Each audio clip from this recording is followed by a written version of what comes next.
Welcome to episode 6 of TJK Talks. I am with my two co-hosts, Trevor and Kent.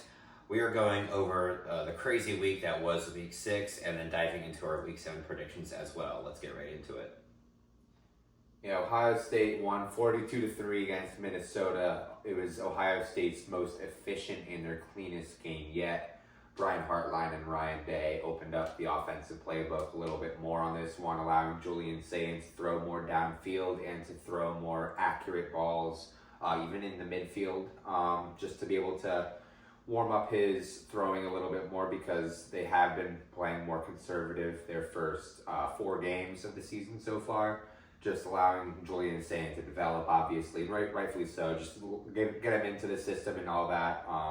But they're now showing more of Julian Sains' downfield accuracy potential. His downfield ball accuracy is insane. It's just beautiful to watch him drop balls right on Drop balls right on Carnell Tate's head in the end zone. Pause. But we know what you mean. It's true. Just very accurate passer. Deep midfield and short, obviously check downs, but very impressed with what I see with Julian Sain and the offense. And defense isn't even really much to talk about. I mean, we already did, the best defense in the country.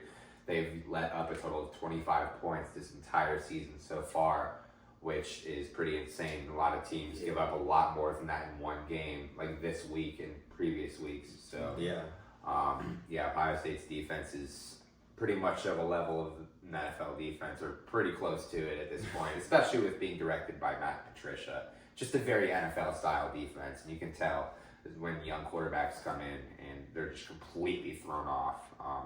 If Matt Patricia is able to screw with Peyton Manning, then I'm pretty sure he's able to screw with his nephew, Arch Manning, and a bunch of other college quarterbacks. So I'm not really worried about the defense, but the offense is showing a lot of potential with Julian Sain.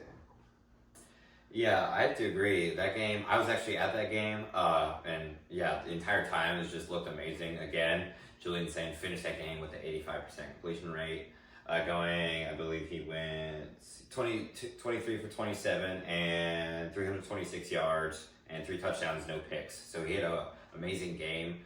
Carnell Tate had 183 yards.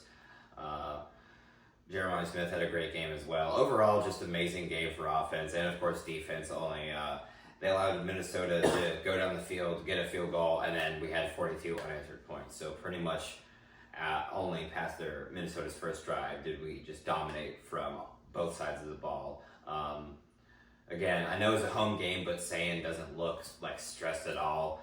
The only thing I ever see him not do is kind of reminds me of C.J. Stroud. He doesn't really run. He either decides to just throw it away, or sometimes he takes a sack when there's a clear open field. Sometimes he plays better than I would, so I can't say too much, But overall, I am still very impressed with Julian Sain and the Ohio State Buckeyes. Yeah, shout out to Max Clare as well. I don't know his exact stats of the game, but he caught a couple of passes, very important passes, a couple first downs as well. Not only are they throwing Julian Sain more into the system this game, they're also throwing Max Clare into the system more because he was a transfer from Purdue who is just getting new to the new offensive system, and I wasn't really too worried when he wasn't that involved the first few games because I knew that they were going to develop him into the system more, and they're showing it now, and I think that he has a lot of potential as well as Ohio State's tight end one. Yeah, but OSU's looking amazing. They pretty much summed up what I was about to say. Our defense to steal your thunder. Yeah, Matt Patricia he looks like he's a great head coach for us. We haven't let up 10 points or more yet. Defensive coach. That's what defensive coordinator. But yeah, he's looking like a really good coach for us, and him coming from the NFL is a huge part of it. Yeah. The second game we're going to be going over is Florida State versus Miami. It was at Florida State. I picked Florida State. Which one do you guys pick? Florida State. I picked Florida State as well. And then he picked Miami. I picked Miami. My picks were shitty this week.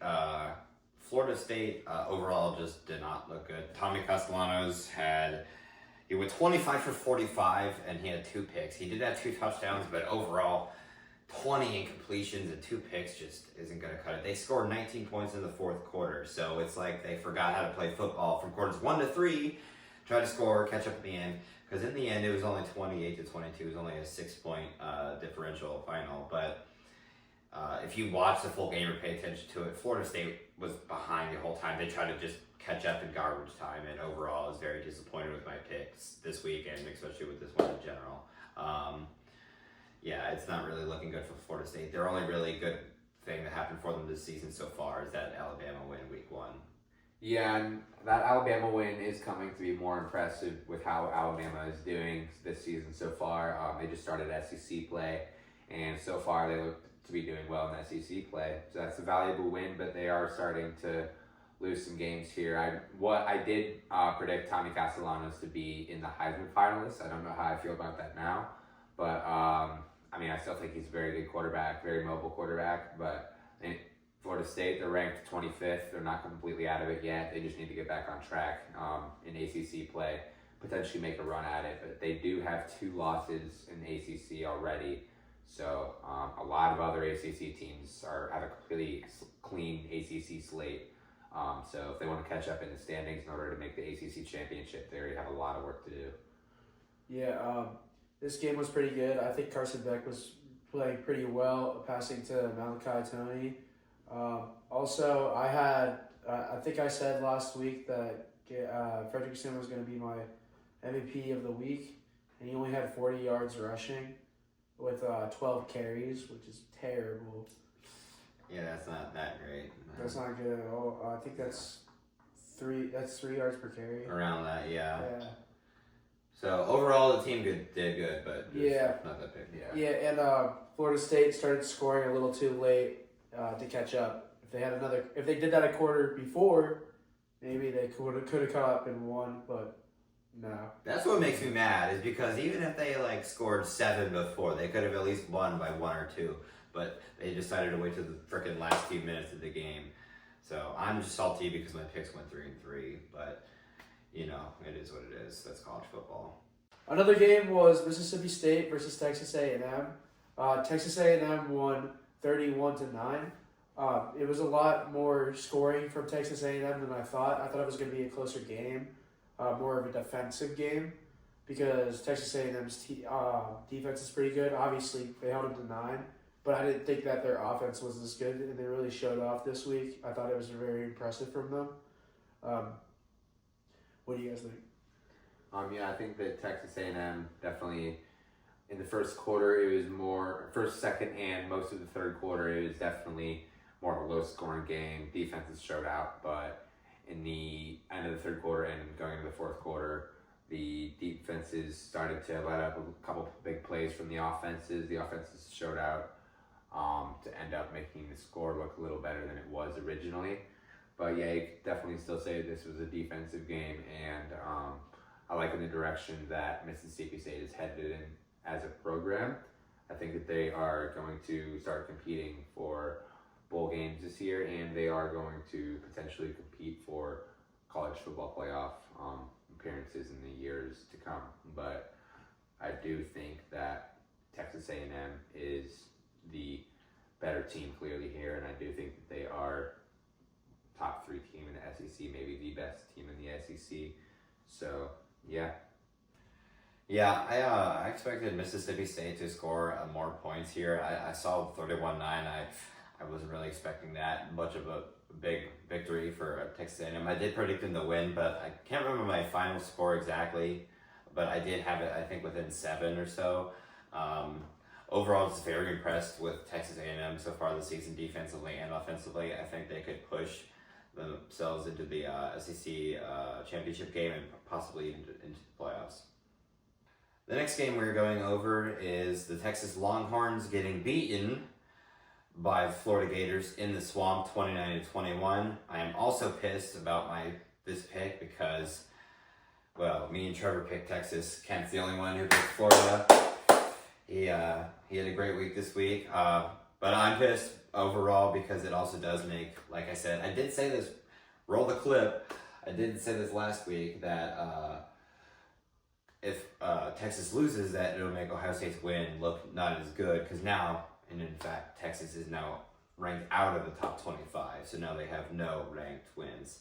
But overall, DJ Lagway had 298 yards, 21 for 28, so only 7 incompletions, 2 touchdowns with only 1 pick. So besides the pick, he had an amazing game, which seems like a full 180. I mean, we just remember a couple weeks ago, he threw 5 picks against LSU. I mean, so far he's looked like a complete bust this season, and out of nowhere, he's played an amazing game. If he's played this way the full season, he would definitely be in Heisman contention right now.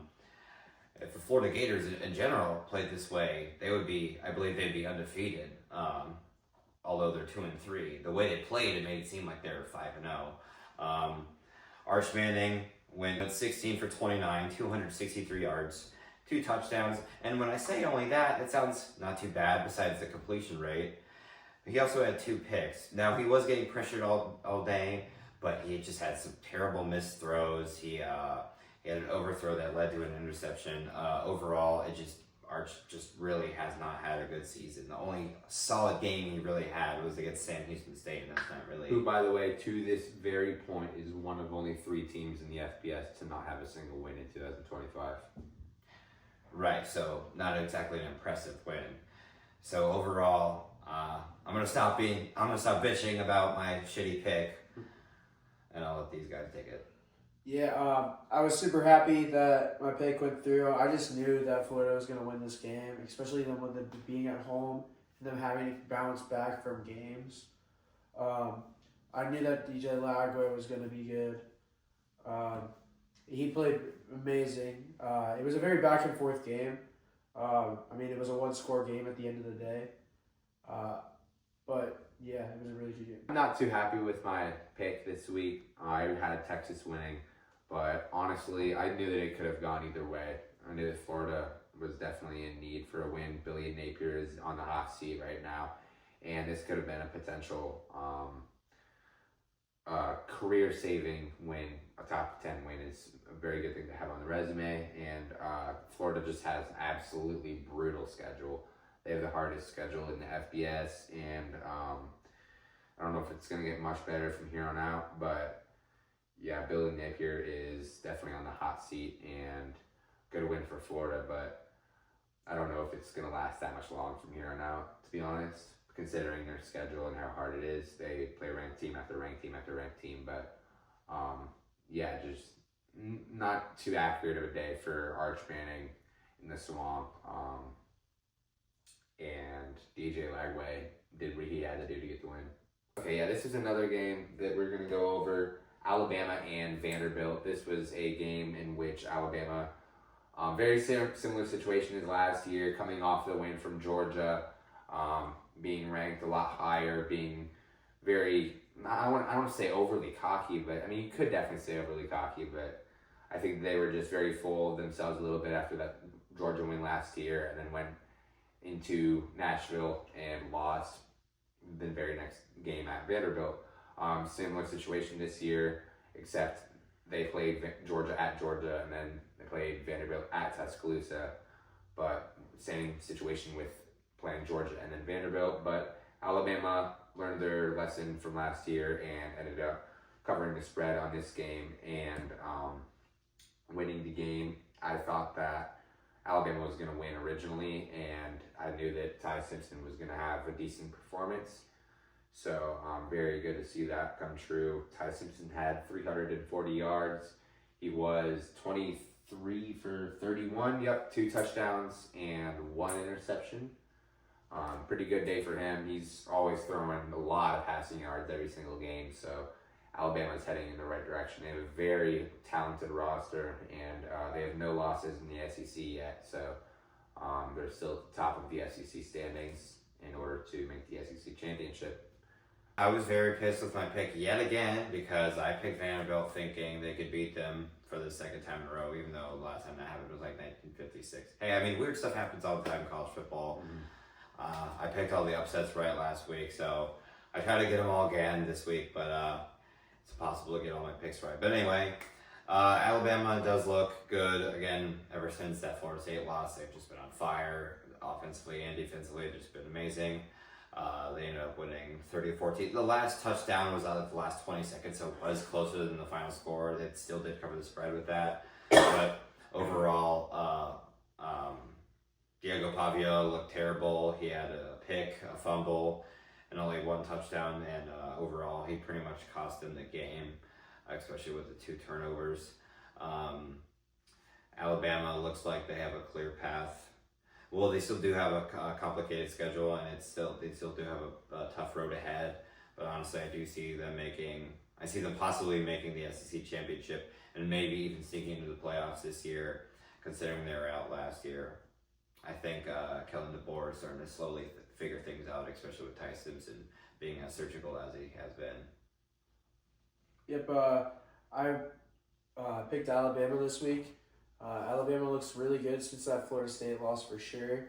I think Alabama with the back-to-back rank wins with Vanderbilt and then Georgia, and then going into this next game against Missouri, I think this is setting them up to be in the SEC championship and then possibly being top 5. They would be top 5 if they won the SEC championship for sure. But yeah, Alabama played amazing. Ty Simpson went off. Diego Pavia did cost them the game. But it was a good game though. The final game we're recapping is Ohio University versus Ball State. This game was completely AI. It was fake. Ball State shouldn't have won that game. Parker Navarro threw more pass yards, but Ball State's quarterback decided to run the ball 21 times. He played like a running back. Not with 98 or 97 yards. It was just completely unheard of. I've never seen a quarterback run that much. He ran 10 plus more carries than his running back that he starts, and I thought that was just completely ridiculous. I don't know how they won. I was also salty about my pick because how the fuck do you lose to Ball State? Because other than losing to Ohio State, they lost to another Big Ten school, Rutgers, in a close game. So OU had looked pretty good in the MAC up until this game. Overall, I went 3 for 3 this week after going 6-0 last week. So overall, a shitty week for me. And overall, I was just bummed out that OU somehow lost this game in general. Parker Navarro did actually have our passing yards, like Kent said, so you would think they would find a way to win, but things just did not go well for the Bobcats. 0 interceptions, too. Yeah, 0 interceptions as well. Things just did not go well for the Bobcats.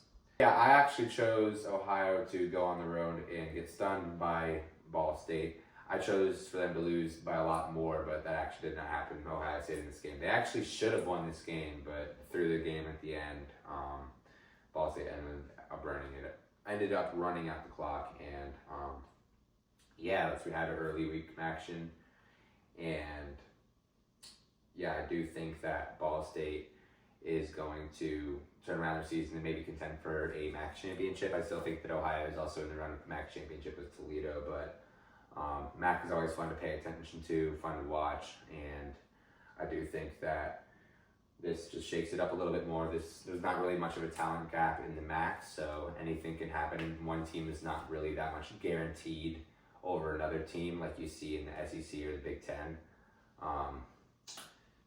Anything can happen, and that's what we got. Now we're going to be going over our Week 7 predictions, and we're going to be starting off with a Friday night game, University of South Florida versus North Texas at North Texas. North Texas is currently 5-0. USF is currently ranked 24, being 4-1. Their only loss being losing badly to the Miami University. So, should be actually a very entertaining game. This is a very exciting game, especially for Friday. Normally there's lesser, I don't want to say lesser games, but not as exciting games. Obviously, it's Saturday, so once we saw this on the Friday schedule, we knew we had to cover it. Overall, both teams have looked very good. However, I think I am going to keep it simple here and say North Texas remains undefeated. I just see them, just the way they've been playing, especially at home, I don't really see them losing this home game. Yeah, this is another interesting game for this week. One that's kind of under the radar because they're 2 group of 5 teams. But this is a very important game in terms of the college football playoff in which There isn't a group of 5 representatives, so this is definitely whoever wins this game is the upper echelon of the group of 5 and has a clear road to the CFP. But like South Florida is ranked, North Texas is undefeated. I know that North Texas plays in the Conference USA and has not really played anybody, but South Florida will be a good test for them, and I think that North Texas has a good quarterback, Drew Mestemaker. He is one of 3 quarterbacks in the FBS to throw for over 1,000 yards and have 0 interceptions this season. So I think that he keeps that going against South Florida, and North Texas wins 27-17. Actually, no, it's going to be more high scoring than that. Give me 37-30.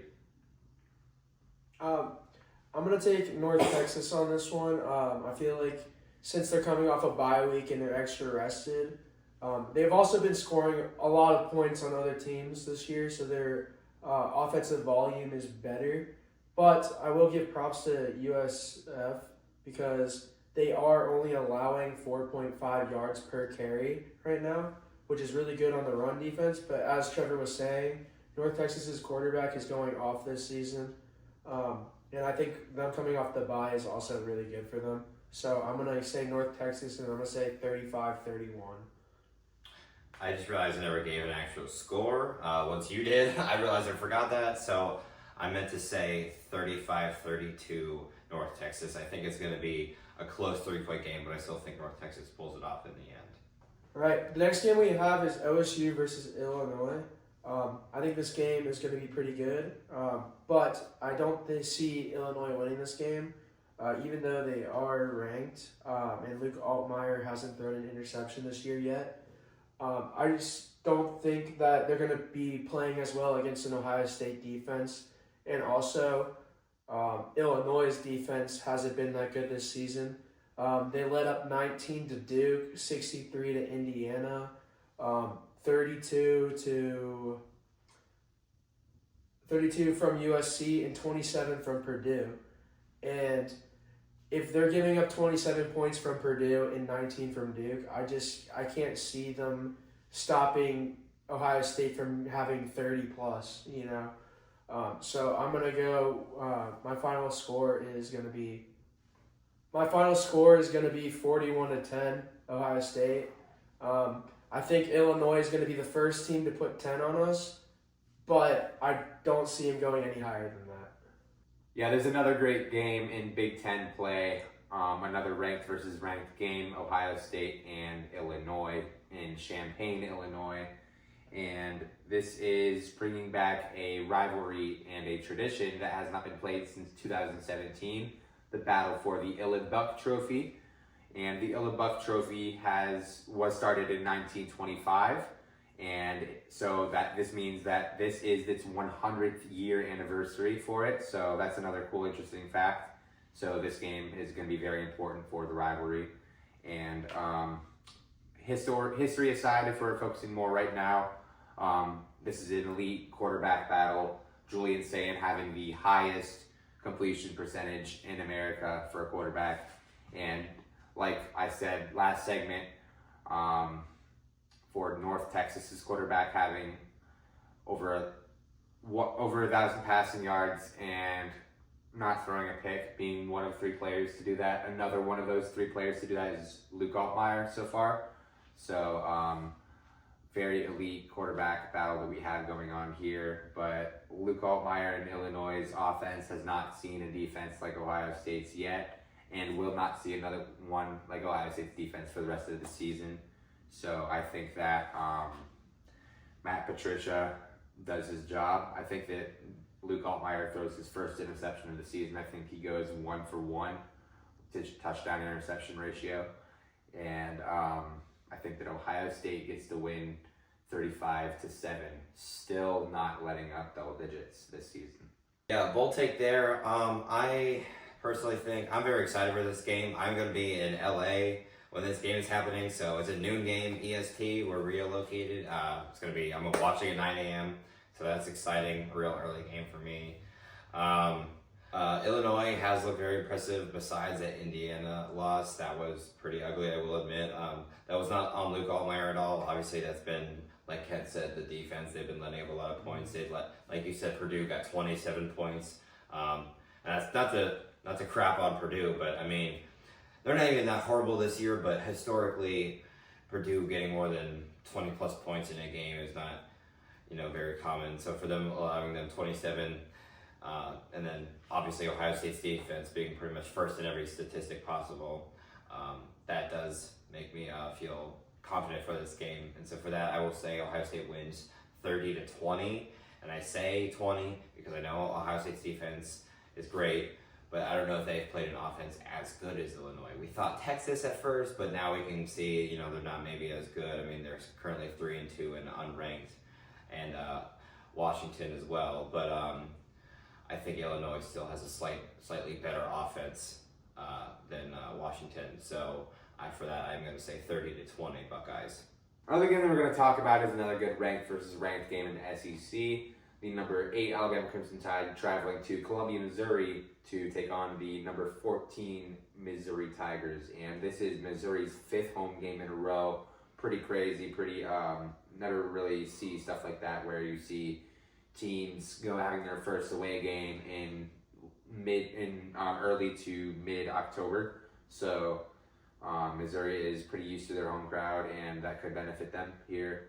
But Missouri has really not tested the waters yet. They really played nobody special yet. The hardest team they've played is probably Kansas, and I think that Missouri is in for, I want to say, a rude awakening, because I think it's actually going to be a very good game. But I do think that Alabama, Ty Simpson, Jimmy Bernard and company, they're all playing at an electrifying level on the offensive side, and they're getting the stops necessary on defense as well. So I think that Alabama is going to get its 3rd ranked win in a row.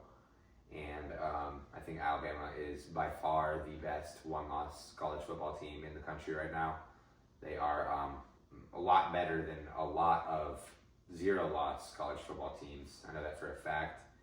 And I think that it's pretty crazy. I didn't think that Alabama was going to be anywhere near contention after week 1. But here we are, seeing Alabama fight back. And I think that they're going to be something special in maybe January. Yeah, I totally agree with Trevor. I do think that Missouri has played pretty well, but they haven't had an extreme schedule yet. And with them finally going up against big SEC teams like Alabama and then next week Auburn, I don't think that they're going to be as good. They do have Ahmad Hardy, who is the lead rusher That's of something I should the have mentioned. FBS. Yeah. But at the same time, again, not a huge, crazy schedule yet, and they've all of them have been at home. So I don't really see that happening, and especially with Alabama coming off winning against Georgia and then winning against Vanderbilt, 2 ranked teams. I don't see Alabama losing their hot streak, because ever since that Florida State loss, Alabama's just been playing lights out. Ty Simpson's been playing really, really good, and I see Alabama winning this game 34-21. Still a good game though. I'm really looking forward to this game. Again, another great week of college football coming up. Like you guys said, Missouri has their 5th straight home game in a row, which I find odd, which is very unusual. Like you said, for them to not leave their own house up until pretty much October ending. But Ty Simpson has been very electrifying, and Alabama has been very good up since that Florida State loss. They've been nothing but impressive. However, I think their hot streak is going to come to a screeching halt. I think the Tigers are going to actually upset the Crimson Tide, and I think they're going to give them their 2nd loss of the year. I think they just catch Alabama off guard. Not necessarily off guard, because it's not like they won't prepare for number 14 team, but after so much winning against ranked teams, I just think that they can only do that for have so much energy, especially through the middle of the season, and I think the Tigers give them their 2nd loss of the year.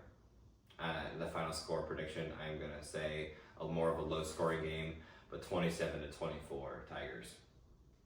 My score prediction is 27-21 Alabama. The fourth game we're going over, I think the most exciting game for this week is Indiana versus Oregon at Oregon. Overall, Oregon's ranked number 3 and Indiana's ranked number 7. Overall, very excited for this game again.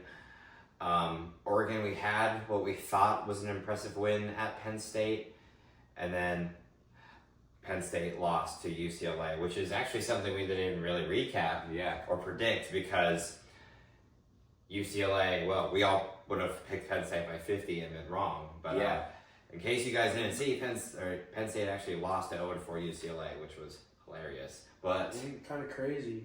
The worst team in the Big Ten, the worst team in the Power 4. Yeah, all around insane. So that is why we didn't. James Franklin. Yeah, James Franklin. Overall, though, I still am very excited for this game. I still think it'll be very good.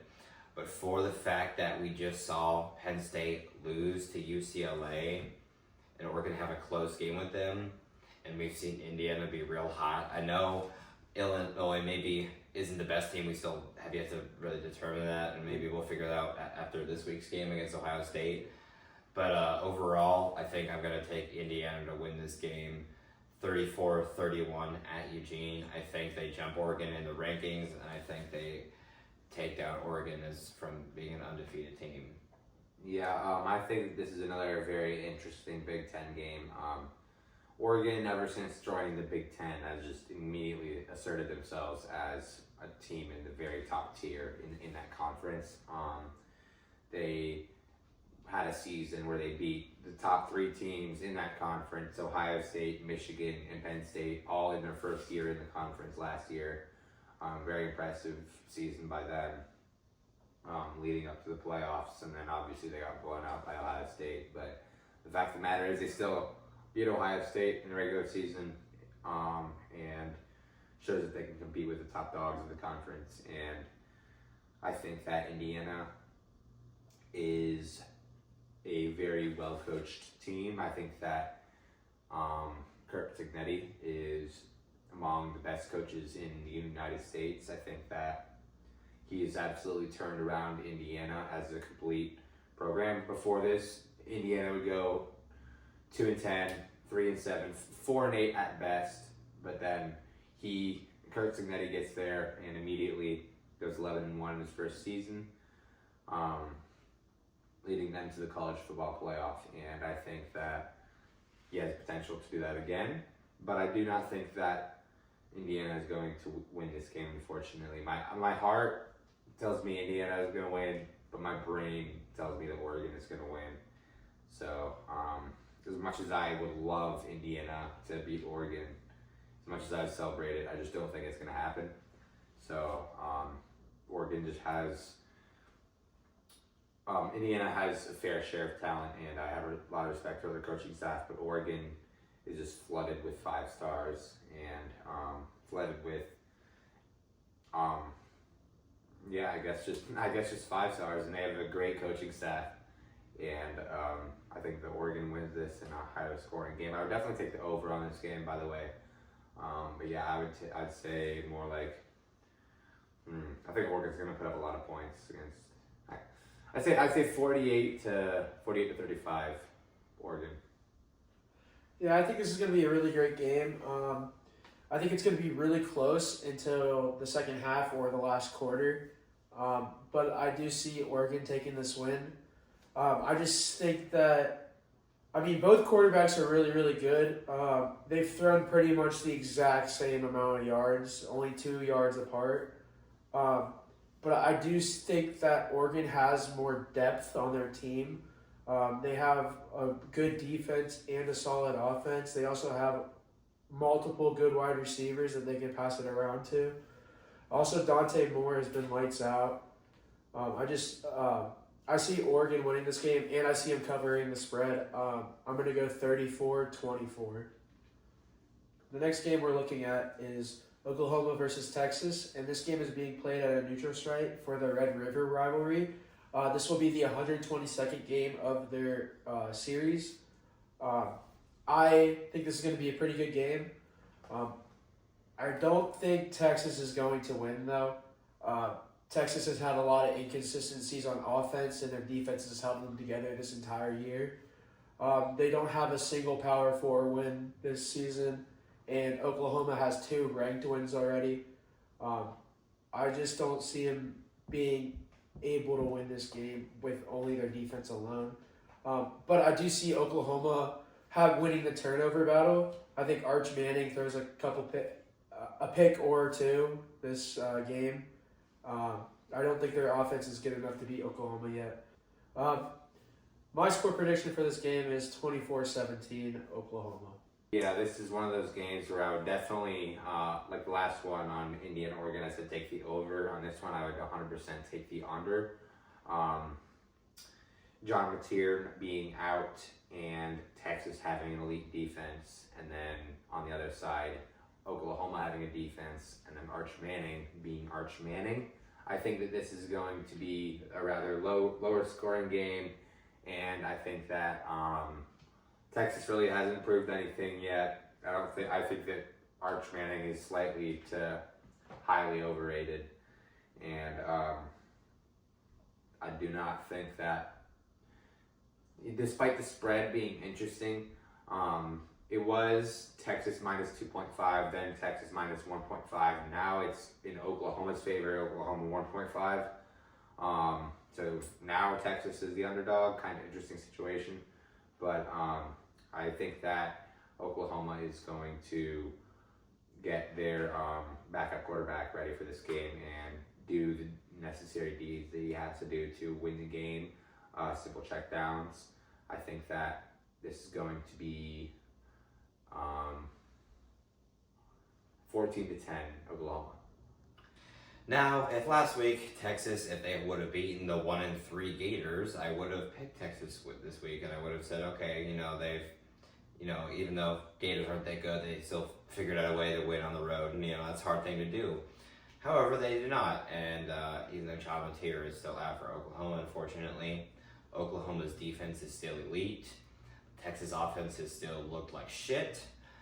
So I am done picking them. I am going to pick Oklahoma to win this game.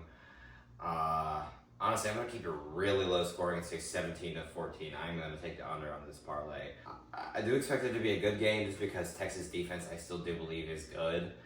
However, I still think I'm going to pick Oklahoma to win, give Texas their back-to-back loss this season and their 3rd loss of the season going into week 7.